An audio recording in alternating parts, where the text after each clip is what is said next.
Picture this. You are standing in the skincare aisle of your local pharmacy. Oh yeah, with those terrible buzzing fluorescent lights overhead. Exactly. And you're staring at this massive wall of 100 different moisturizers. It's overwhelming. Totally overwhelming. But you finally pick one up, you flip the bottle over, and you start scanning that tiny, dense print on the back, and boom, you see the word alcohol sitting right there on the ingredient list. And your immediate instinct is probably just to drop it. Right. Just put it right back on the shelf.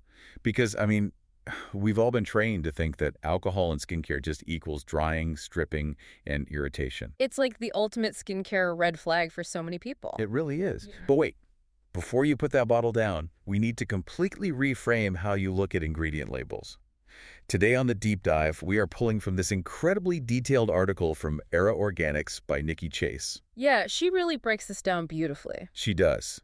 And our mission today is to deconstruct one specific, highly misunderstood ingredient, which is stearyl alcohol. Because the goal here is to figure out why this particular alcohol is actually the secret behind your softest skin and your smoothest hair. And honestly, it's the reason your expensive face creams don't just turn into a watery, separated mess. Okay, let's unpack this.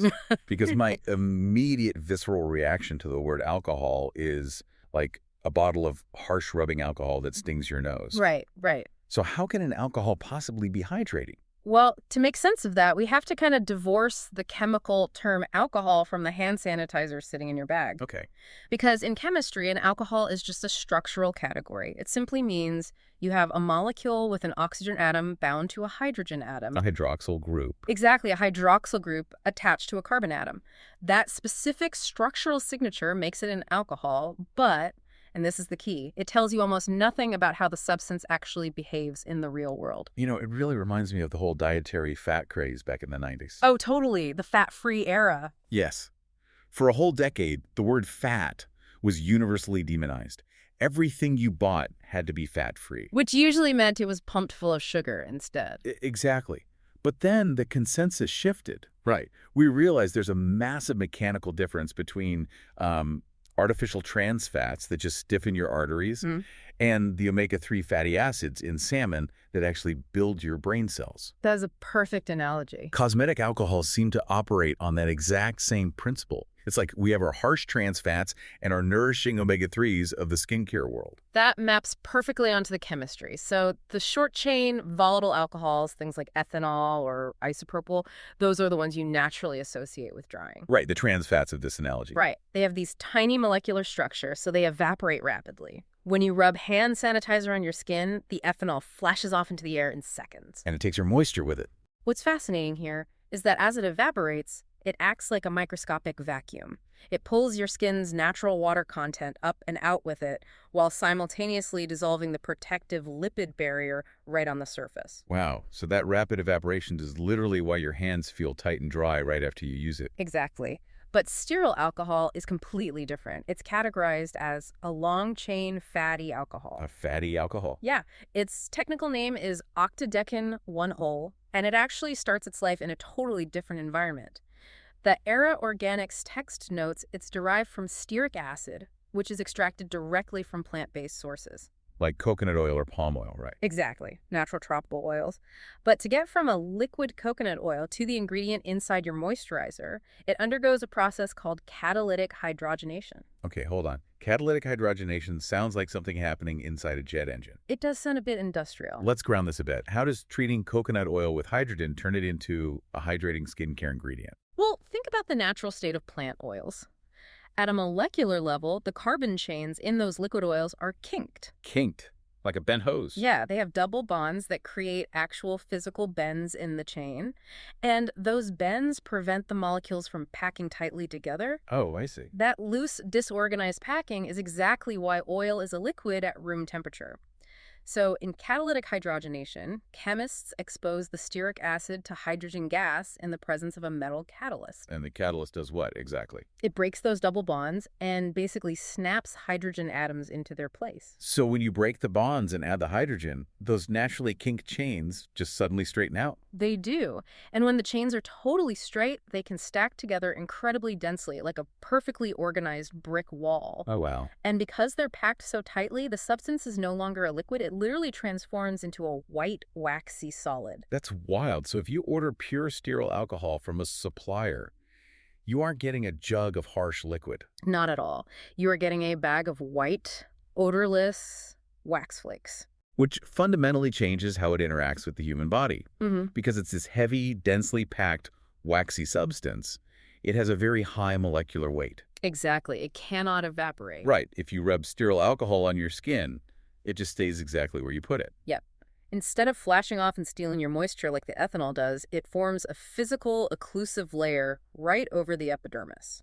And since it isn't evaporating into thin air, what exactly is it doing inside the bottle? Because the aeroorganics piece breaks down its functions, and it's basically a triple threat. It really is. The first big role is as an emollient. Right, which means it softens the skin. Exactly. It softens the skin by manipulating the physical surface. Because if you look at dry skin under a microscope, it looks rough, like a barren desert landscape. Just cracks and peeling edges everywhere. Yeah, where all those dead skin cells are lifting up. Stearyl alcohol acts as microscopic spackle. Because it's a wax, it physically settles into those microscopic canyons and just fills them all in. And once those gaps are spackled, two things happen, right? First, the surface of your skin instantly feels smoother when you touch it. Yep. And second, by sealing those cracks, the wax creates a barricade that stops transepidermal water loss. The water already inside your deeper skin layers literally can't escape into the dry air anymore. You are trapping your body's innate hydration inside. But wait, if it's just a solid wax, how does it end up in a liquid face lotion? Because a face cream doesn't feel like I'm rubbing a candle on my skin. Good point. That brings us to its second major function. It's a really potent thickener. Okay. When cosmetic chemists are building a lotion, they usually start with a base that is mostly water. And obviously, if you just splash water on your face, it drips right off. Exactly. So by melting the Stearyl alcohol wax flakes into that water-based formula, those long, straight carbon chains create a structural lattice throughout the liquid. They essentially build microscopic scaffolding inside the water to give it structural integrity. That scaffolding catches the liquid molecules. It transforms a runny, messy puddle into this rich, viscous cream that actually holds its shape when you pump it into your hand. It gives the product that luxurious body, that velvety texture consumers expect when they drop real money on high-end skincare. Exactly. Now, I want to push back on a marketing trend we see constantly right now. Oh, the alcohol-free cream? Yes. There is this huge push for 100% alcohol-free products. Brands know consumers are terrified of the word, so they slap that claim in huge, bold letters on the box. Yeah, they do. If a brand actually caved, stripped all the Stearyl alcohol out of their formula and didn't replace it with some other fatty alcohol, what is the physical reality of the product inside that bottle? Honestly, it would be a catastrophic failure on a chemical level. Really? Yeah, and that's primarily because of the ingredient's third function, which is emulsification. Lotions and creams are emulsions. That means they are a blend of water-based ingredients and oil-based ingredients. And as we know, water and oil naturally repel each other. Right. Water molecules are polar, oil molecules are nonpolar, and they simply refuse to mix. It's like if you shake up oil and vinegar for a salad dressing. They might blend for maybe 10 seconds, but the moment you set the bottle down on the counter... the oil rushes right to the top and the water sinks to the bottom. Exactly. To stop that from happening in a cosmetic product, you need an emulsifier. And Stearyl alcohol is uniquely designed for this. Because of that hydroxyl group we talked about earlier? Yes. That end of the molecule, the oxygen and hydrogen, is hydrophilic. It loves water, but the long 18-carbon chain part, that is lipophilic. It loves oil. So it physically bridges the gap between them. Exactly. The molecule literally grabs a water droplet with one hand, grabs an oil droplet with the other hand, and refuses to let them separate. It forms these structures called micelles, right? Yeah. Locking the oil and water together in a stable suspension. Right. So if a brand removed the Stearyl alcohol just to make an alcohol-free claim, the product would completely separate on the shelf. Ugh. So you'd pump it out and get just a repulsive squirt of separated watery liquid and greasy oil? It would be gross. And it would lose its shelf life almost immediately. So by removing the quote-unquote scary alcohol, you destroy the very mechanism that makes the product usable. The irony is incredible. The ingredient people are the most eager to avoid is literally the chemical glue holding their entire morning routine together. It really is. And this structural glue is especially critical when we look at sunscreens.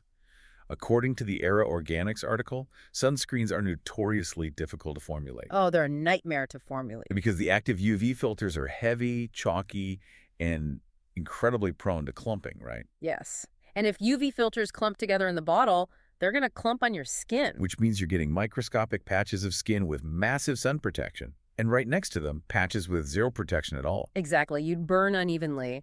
But Stearyl Alcohol's emulsifying properties force those UV filters to disperse evenly throughout the whole lotion. So when you apply it, that waxy scaffolding ensures the UV blockers spread in a perfectly uniform layer across your face. Right, guaranteeing actual SPF coverage. Yeah. And it does that without leaving you feeling like a greased-up turkey at the beach. Here's where it gets really interesting. Yeah. Because Stearyl Alcohol relies on this carbon chain scaffolding to do its job, the exact number of carbon atoms changes everything. It completely changes the physical properties. Yeah.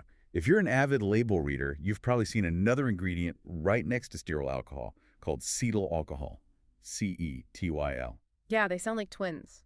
They really do, but their chemical applications are very distinct. The difference actually comes down to just 2 carbon atoms. Just two. Just 2. Cetyl alcohol has a 16 carbon chain.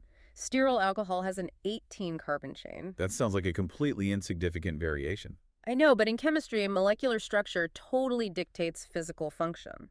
So let's break down why those 2 extra carbons matter so much. I mean, a longer chain means a heavier molecule with more surface area, right? Right. And more surface area means the molecules have more space to interact with each other. The carbon chains are constantly tugging on each other through these weak electrical attractions called van der Waals forces. Van der Waals forces. Yeah. When you have a 16-carbon chain like cetyl alcohol, there is less surface area for those forces to grab onto. The chains just don't tangle as aggressively. Nice. And because they aren't bound as tightly together, it takes less thermal energy, like less heat, to break them apart. Which translates to a lower melting point. So cetyl alcohol is physically softer. Exactly. It yields a softer, more fluid product. Chemists use cetyl when they are designing, say, a lightweight, highly spreadable daily body lotion that needs to absorb in seconds. But Stearyl alcohol, with its 18 carbons, has more molecular friction. Right. The chains tangle more deeply, meaning it requires a higher temperature to melt. And that results in a firmer, denser, more opaque wax. So if I'm formulating like a solid stick of deodorant or a firm lip balm or a thick, heavy night cream that stays totally solid in the jar, I'm reaching for the 18-carbon Stearyl alcohol to give me that structural rigidity. Yes, exactly. But quite often, chemists realize they want a texture right in the middle. Like the Goldilocks zone. Right. They want a product that is richer than a pump lotion, but softer than a solid stick. To achieve that, they literally just melt cetyl and Stearyl alcohols together into a custom blend. Wow. By tweaking the ratio of 16 carbon chains to 18 carbon chains, a chemist can dial in the exact viscosity, the melt point, and the texture of the final product. And that blend shows up on the ingredient list as cetyl alcohol. We literally just mash the 2 names together. Yep. Cetyl plus Stearyl equals cetyl. That's amazing. Yeah. It's incredible how much deliberate engineering goes into just the texture of a product. And, this structural coating ability, this 18-carbon waxy scaffolding, it doesn't just apply to skincare. It is a massive player in hair care, too. Oh, absolutely. If you look at the... And second, you eliminate friction. When your hair strands are coated in this microscopic waxy layer, they glide past each other effortlessly. Which is huge for preventing damage. If you try to run a comb through wet, damaged hair, the lifted cuticles act like Velcro. They snag and snap the strands. But Stearyl alcohol provides the slip necessary for a comb to just glide through without causing mechanical breakage. And the real advantage here, according to the safety assessments in our source material, is that Stearyl alcohol accomplishes this detangling without relying on heavy synthetic silicones. Because silicones can cause buildup, right? Yeah, some silicones create this impenetrable seal that eventually requires harsh stripping shampoos just to wash out. But Stearyl alcohol conditions the strand, reduces the friction, and then washes away cleanly without clogging your hair follicles or suffocating the scalp. Okay, so we've established that this 18-carbon wax is a powerhouse. I mean, it spackles dry skin, acts as a chemical bridge holding water and oil together, and perfectly seals the hair cuticle. It does a lot. It sounds flawless. But, this is the deep dive, and we don't do miracle ingredients here. We know it's FDA approved. We know it's backed by the Cosmetic Ingredient Review Panel. But we have to find the catch. There's always a catch. Right. So if you are listening to this right now, is there any reason you should actively avoid stearyl alcohol? This raises an important question, and the Era Organics article is super transparent about the limitations. Good. While it is overwhelmingly safe, it is not universally perfect. There are 3 specific scenarios where this ingredient can cause active harm to your routine. Okay, let's hear them. The first is allergic contact dermatitis. Which is basically an immune response, right? Right. Your body mistakenly flags a totally harmless substance as a dangerous invader. Exactly. For a very small percentage of the population, their immune system will identify the stearyl alcohol molecule as an allergen. And what happens then? Upon contact, the skin will launch an inflammatory response. That results in localized redness, itching, swelling, or a rash. It is rare, given that it's just a natural lipid, but it does happen. Which is why the golden rule of skincare is to patch test any new product on a small area of your jawline before you smear it all over your face. Absolutely. Always patch test.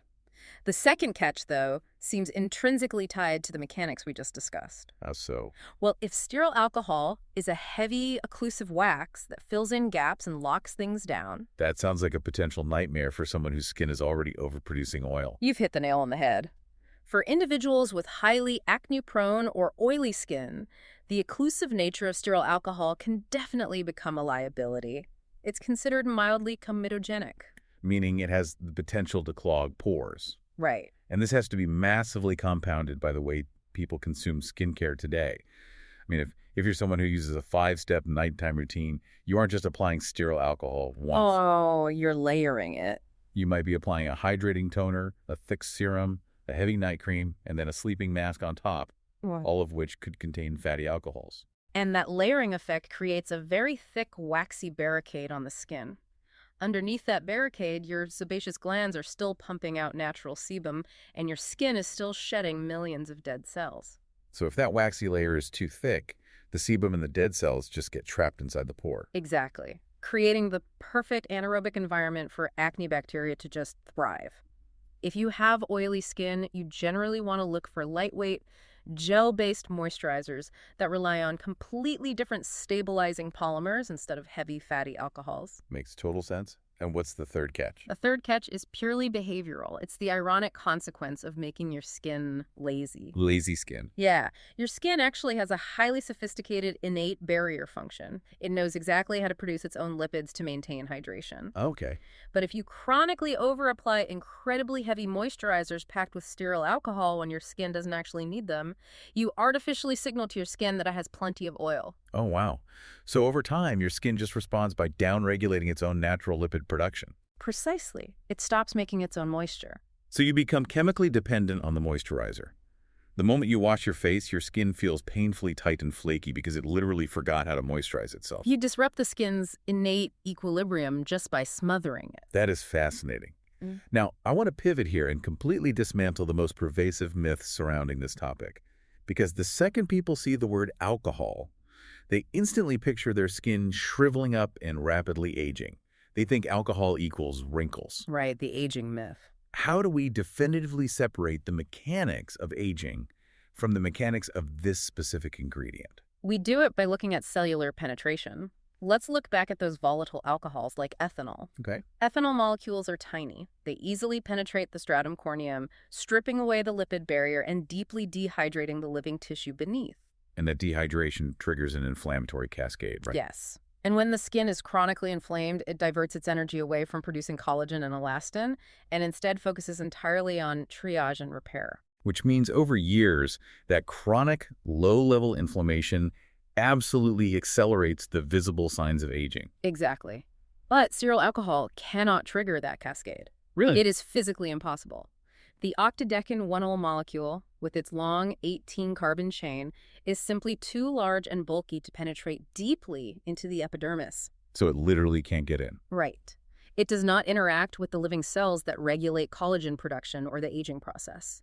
It remains strictly on the surface, interacting only with the outermost layer of dead skin cells. And by sitting on the surface and preventing water loss, it actually creates a hydrated environment that allows your skin's natural repair enzymes to function at peak efficiency. Exactly. It doesn't cause aging. It facilitates a healthy barrier. So what does this all mean for you, the listener?